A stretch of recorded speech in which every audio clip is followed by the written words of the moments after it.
Hey everyone, and welcome back. I don't have Nazar here today. I don't know where he is.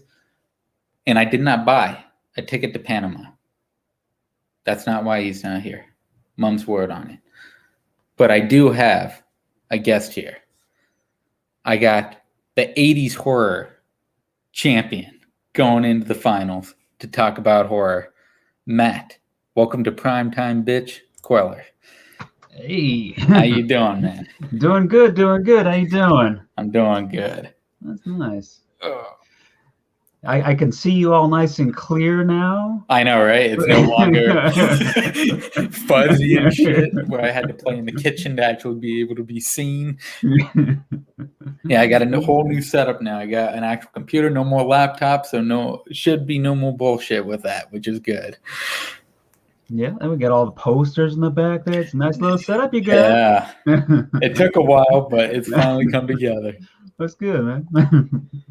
So I got you on Why We Love Horror. This is the second episode. The first one happened like 2 months ago, and the only reason I didn't keep it going was, again, my laptop sucks. So anytime I did single shows, something would fuck up.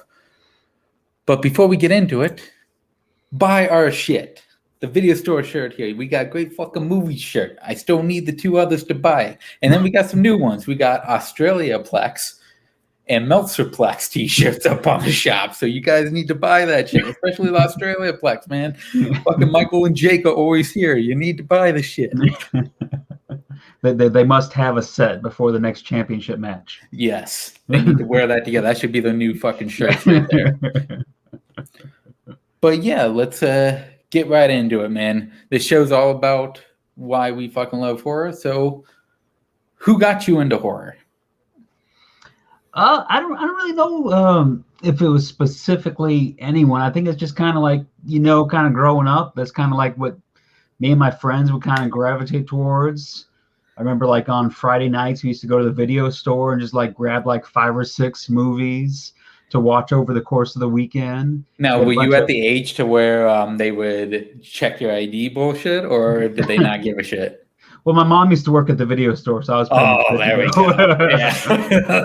I had the same deal. That's how you get shit done around here. Oh yeah. What was the first one? Do you remember seeing for horror wise? How old were you? The first time I can remember watching a horror movie, I was probably actually about 5 or 6. Dude, and I think it was Nightmare on Elm Street 5. Because all I can remember of it is like Freddy messing with somebody in a bathroom, and it fucked me up for years. My mom used to tell me that I would refuse to go take baths for like, I think, a few weeks after seeing that. I think there was a situation where I had some older cousins babysitting me, and they wanted to watch it, so we had to watch it. But yeah, I like how you got one of the sequels that are basically down up towards the bottom of the list. You didn't even get the good ones. You didn't get 3. Oh, Freddy's still scary enough when you're 5 or 6 in that one. Oh yeah, no doubt. Fucking Leprechaun is scary at that. But when my mom worked at the video store, where there was like a little back room where I used to like hang out, and like kind of like a little break room, so that way she didn't have to get like a babysitter or something.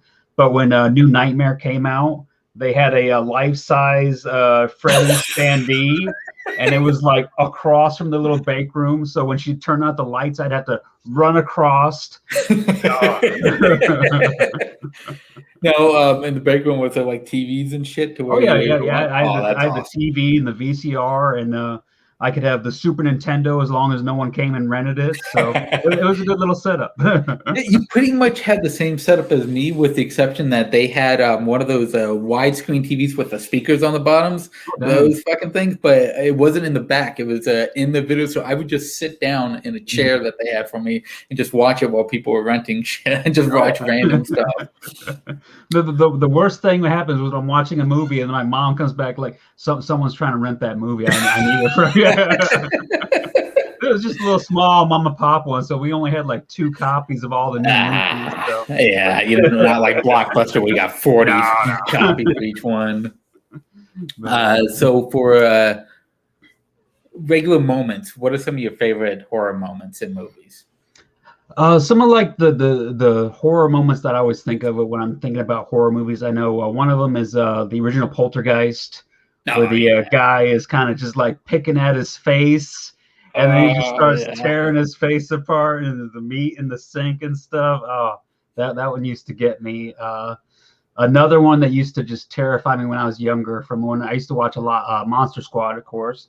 Hell Got to yeah. represent. But the scene that used to freak me out when I was young was after Wolfman gets blown up, and then all the body parts start coming back Coming back. together. Oh, that used to scare me. And as I got older, I started liking it more. Like Evil Dead 2, of course, when Ash has to fight his own hand. I And love the fact for Ash that he just is making himself smash into shit, and I love it. It's fucking great. And I think probably one of a more recent one that I just really always think of is Cabin in the Woods, when they're down in the basement thing, and just all the monsters are unleashed and everything. Oh It's yeah. just mayhem, and it's beautiful. See, when I saw the remake of 13 Ghosts at the time, and they had them in those those things, that's all I like. When I saw Cabin in the Woods, and went, that's what I wanted from 13 Ghosts. I just wanted them to fucking unleash and go to fucking hell with that. My favorite part of Cabin in the Woods is Chris Hemsworth when he's running towards the cabin and the zombie girl is right behind me. He turns around and goes, oh, and just clotheslines the shit out of her. Oh man. I love those moments. Poltergeist, man.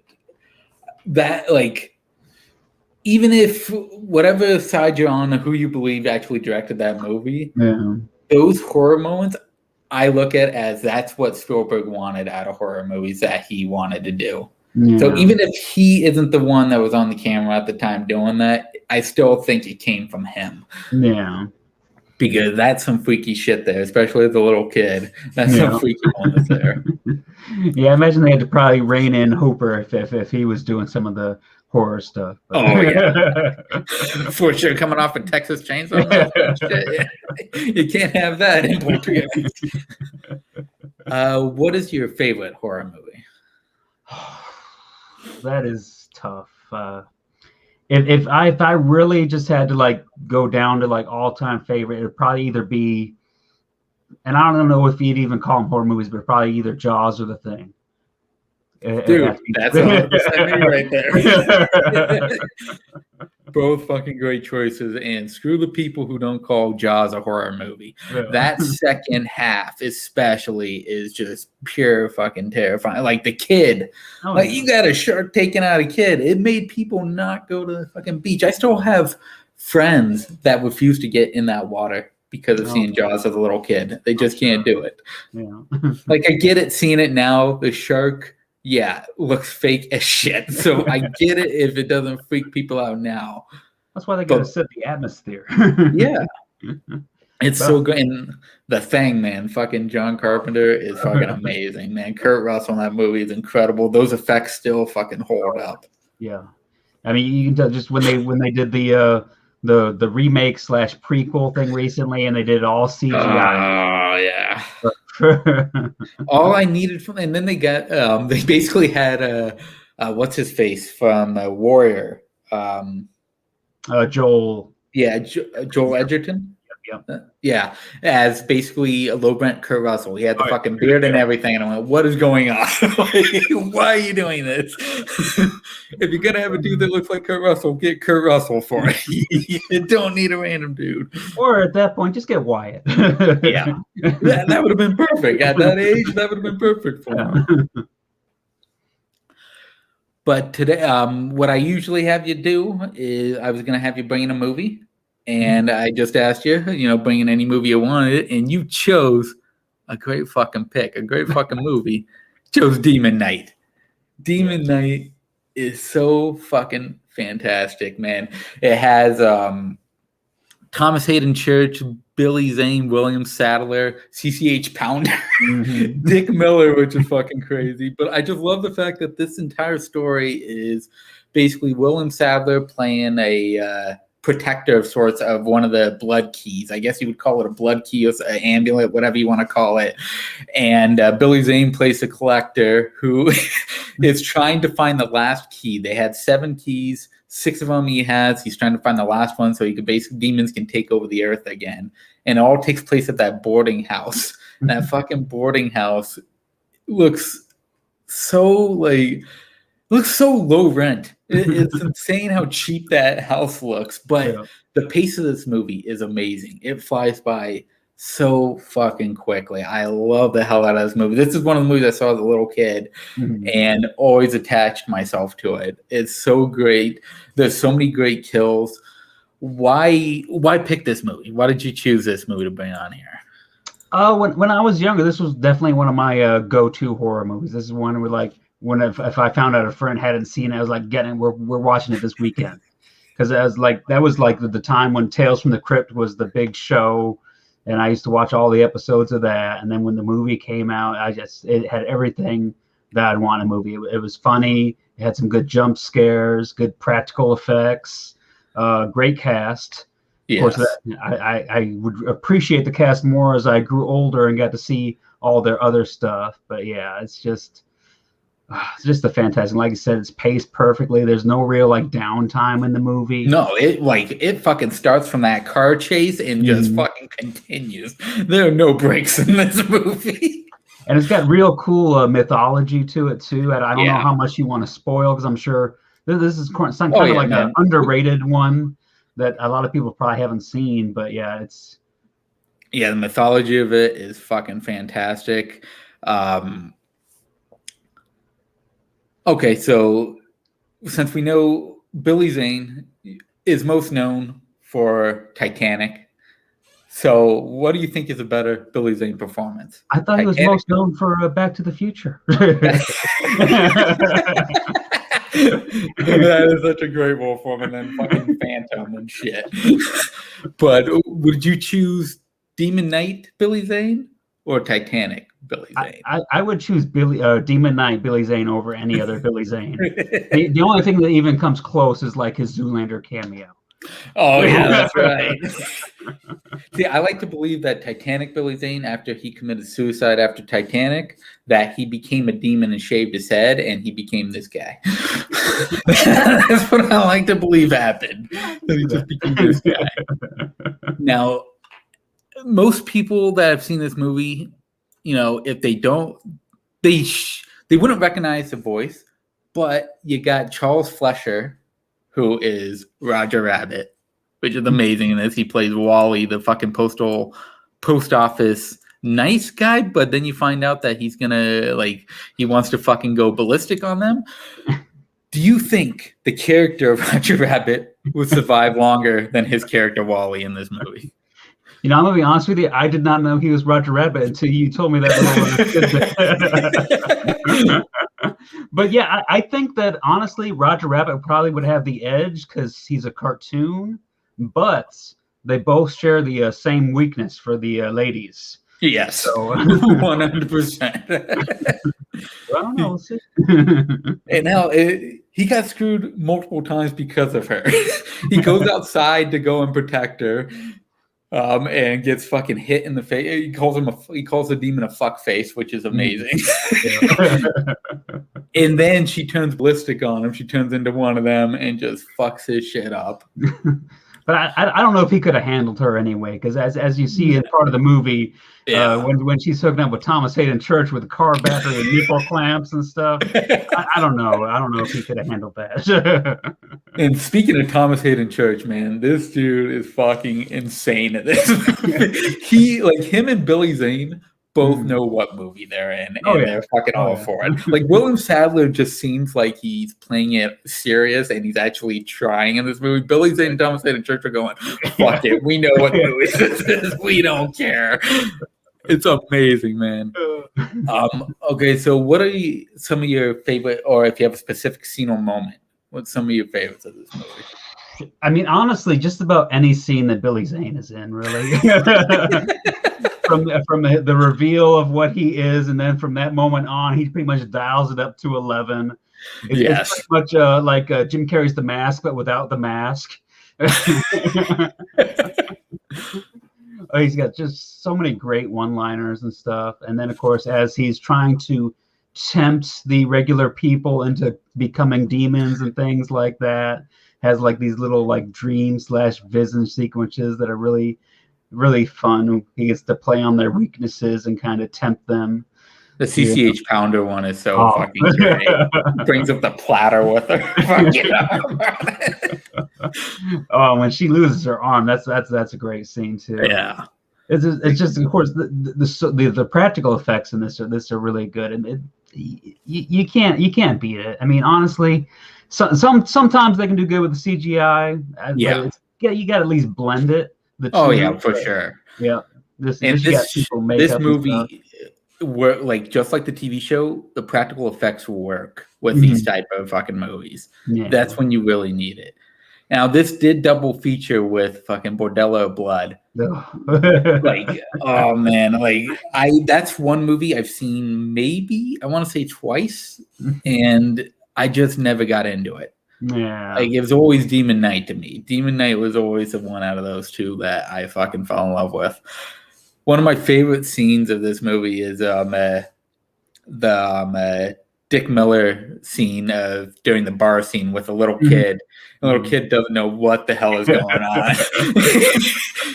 And Dick Miller and Billy Zane is the bartender. He's got all the topless ladies around him. I watched a little documentary of it the other day, and Dick Miller was talking about, it's like, oh, that day I just couldn't remember my lines. We had to do that thing about 20 or 30 times.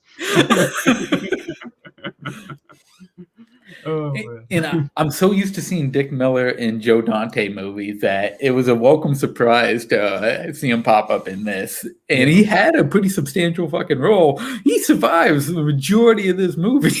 Yeah, he gets to be a good chunk of it. And I think this was like probably the only time he actually got to have some makeup effects and stuff used on him too. Yeah. So that was pretty cool. I'm sure that was probably not a fun day for him, but I'm sure it was something to look back on. Probably a long time in that makeup chair for sure. What is your favorite kill out of this movie? Probably the favorite kill is probably the first kill of the film with the hand getting a fist right through his head, and then Billy Zane just got his hand stuck in the guy's head, rips it off the body, and shakes it off, throws it across the room. At that point, you know what kind of movie you're in for. Oh yeah, 100%. Like you would expect it to be like Beverly Hills Ninja would go through the heart, and you just go through, but no, right through the fucking skull. He punches right through his skull. Oh, that was great. And that's literally that scene right there of them going to be arresting William Sadler and Billy Zane. That's the only portion of this movie that has like it takes a break from the action for like a tiny bit, and then once that part happens, no more breaks. We're just in it for the long run until the end of the movie, just nonstop shit going on. Took a few minutes to kind of get introduced to some of the future victims and stuff, but at that point, And who stole the movie for you? I mean, this is because it's a great ensemble cast, like we said earlier. William Sadler's great in it. Jada Pinkett before she's Jada Pinkett Smith. Yes, she's fantastic, and she gets to be kind of the final girl at the end, and she does a really great job. And of course, we said CCH Pounder is magnificent, as a great little supporting role. Yes, no, this is me giving you the finger, asshole. But I mean, there's no other answer for Billy Zane. I mean, he's definitely the MVP. It's like kind of like Michael Keaton as Beetlejuice, where you just can't picture anyone. Once you see him do it, you can't picture anyone else there's no one doing else. the role. Yeah, it's and I'm amazed that he's careered in kind of just like. I guess being in Titanic is one of the biggest movies ever. Yeah, but his crew, like that was his high point, and then his crew fizzled after that. Yeah. And it sucks because that dude is fucking great. he has not aged a day, because that documentary I watched was just filmed, I think, a couple years ago for like a Blu-ray release or something, and he pretty much looks exactly the same. See, that's the key. Go bald early, and you'll be good to go. Yeah, for me, it's definitely him and Thomas Hayden Church. Like those two together are fucking fantastic. Thomas Hayden Church is the biggest dickhead in this fucking movie, but he plays it off so fucking well. The scene where he betrays everyone, and it's like you realize he's being lied to by Billy Zane. He's gonna get killed, but he's so stupid. He just goes along with it. And Billy Zane has that cool scene where he just opens his mouth, a little sponge comes out. Yeah, someone to wipe off the blood. It's like, and that's not that bad. Speaking of that, the whole concept of the key being the blood and having to use it as like a portal to keep people out is so fucking weird, but it works. It's so random. It is such a weird concept, and knowing where that blood comes from is fucking great. I love it. It like that. I'm so glad they teased a sequel at the end of this movie. They definitely teased a sequel, and I'm so glad they didn't do it because you can't recreate Billy Zane. You can't do it. It's just right there. He's fucking great. Mm-hmm. Now, if you were one of the people in this boarding house, would you survive this night? Or would you go out like CCH Pounder does with a fucking grenade strapped? I mean, I'd like to say I would, but I'm sure Billy Zane could probably seduce me and tempt me. I'd probably end up getting turned into a demon or something. So you would be like, okay, so would you be like Thomas Hayden Church and basically try to screw everyone over? Or would you... I'd probably be more like a Dick Miller where you get ladies and drinks and I'm done. Just tempted by it. Would you have made it through, Mike? I don't know. I don't I don't think I would have been tempted, and I wouldn't try to screw anybody over, but I think I would what's the word for it? I would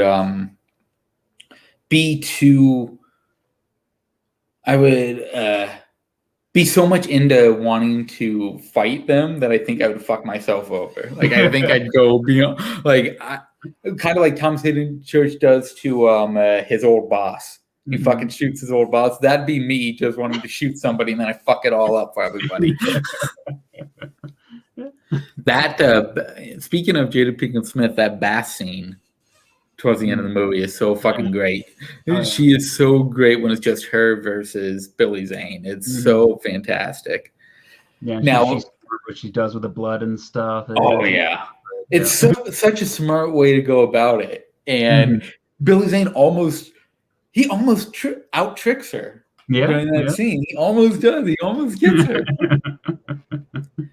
Now, if this movie. If you're gonna pick this movie instead of Bordello of Blood, yeah, definitely not that one. What's another movie you would pair with this movie to do a double feature with? There's actually there was a movie that was actually going to be a Tales from the Crypt movie, but the filmmakers and the studio kind of couldn't see eye to eye, so they kind of went off and made it on their own, and that's From Dusk Till Dawn. Was that supposed to be a Tales from the Crypt movie? Yeah, originally when they started doing the Tales from the Crypt, they were going to do 3 movies. They were going to start with Demon Knight, then they were doing From Dusk Till Dawn, and the third one was going to be The Frighteners. Was supposed to be a Tales from the Crypt movie. Oh my God! Why didn't they do that? Holy shit! But Rodriguez and Tarantino couldn't come to a deal, and Peter Jackson couldn't come to a deal, so they just went off and made them on their own. But yeah, I mean, From Dusk Till Dawn, it has such a similar vibe to this one, especially the last half of the movie.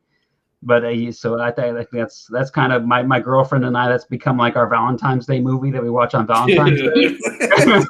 I don't know how that happened, but that's happened. So it's definitely a good one. But yeah, if you like From Dusk Till Dawn, definitely give Demon Knight a chance, and vice versa, because those two would be a great double feature. And see, I went a different route than you did. I went basically the regular route of what you would go. I picked another demon movie to pair with this one. I picked Lamberto Bava's Demons from the 80s. And it all takes place in a movie theater. And it's them going to a special screening of a movie. They put on one of the main actresses puts on a mask. She gets cut by it. And then she turns into a fucking demon, and everyone just goes to fucking shit with demons fucking killing everyone. And I picked it because it's a vibe of just nonstop. It just doesn't take a break. The moment you get to that theater, it's just all hell breaks loose. And it's like the because I think it's on Shudder right now, and it's the Italian dubbed, where Okay. and it's so great. Yeah. That's a fantastic way to watch it when it's that type of dubbed. Mhm. I love it. But yeah, I think both of the From Dusk Till Dawn is a fucking fantastic pick to go with Demon Knight. Yeah. But yeah, Demon Knight is like if someone has not seen this movie, go out and fucking find it if you want to watch it for a good time. Like, is it a fucking Oscar-winning movie? No fucking way. Oh, Billy Zane could have won an Oscar. it's so like fucking corny and so great. This is a movie that you watch with a group of friends and just have a great fucking time with. This is actually a movie we were planning on doing for It Came From the Video Store for one point. I think we need to find, but we do need to find, because Nazario has already seen it, so we need to find somebody who hasn't seen it. Because that's the whole concept of that, is finding somebody who has not watched it to watch it with us and just see the reaction from that. But yeah, I think you did great with this pick. This pick was fucking amazing. Is there anything else you wanted to bring up about Demon Knight that you think that we missed for the most part? I mean, no, I think we did a pretty good job of covering. I mean, like I said, if you haven't seen it before, give it a shot. It's got the humor, but it also does have some really good horror in there. There's some good kills, there's some good scares, so it's not just like a whacked out comedy. So I think that anyone can pretty much enjoy it. I think that like I said, I probably got into this probably when I was like 12 or so, somewhere around there. So. That's right. That's one of those perfect ones to like get someone who's really starting out on their journey into horror movies. So it's a really good one. So, and we didn't spoil the entire thing, so there's still scenes in there that are fucking great that you won't see coming, and it's so fucking fantastic. The Billy Zane one-liners alone, there's no way we could have spoiled those with his performance. No, not at all. But dude, thank you for coming on to this. This was fucking awesome, and I want you on again on this. We got to pick another movie to talk about. Goddamn, you pick great picks. But everybody that fucking stayed for this half hour, thank you. This was fucking great. Nazario may or may not be back. Only time will tell. Maybe I killed him, maybe I didn't. Mom's a word if I did. But we end it with a song, as always. Thank you, everybody. Remember, buy our shit. Why We Love Horror is probably going to be showing up for a t-shirt sooner or later. It's not up there yet, but great fucking movies. Australiaplex, all of you fucking Multiplex. Grab them all, man. Grab a fucking mug if you need to. Grab a mask. Everybody needs masks now. Grab one of the masks. We get $2. Nazario needs his $2 for 4K. But thank you, everybody, for watching. I appreciate it, and we will see you next time on Why We Love Horror.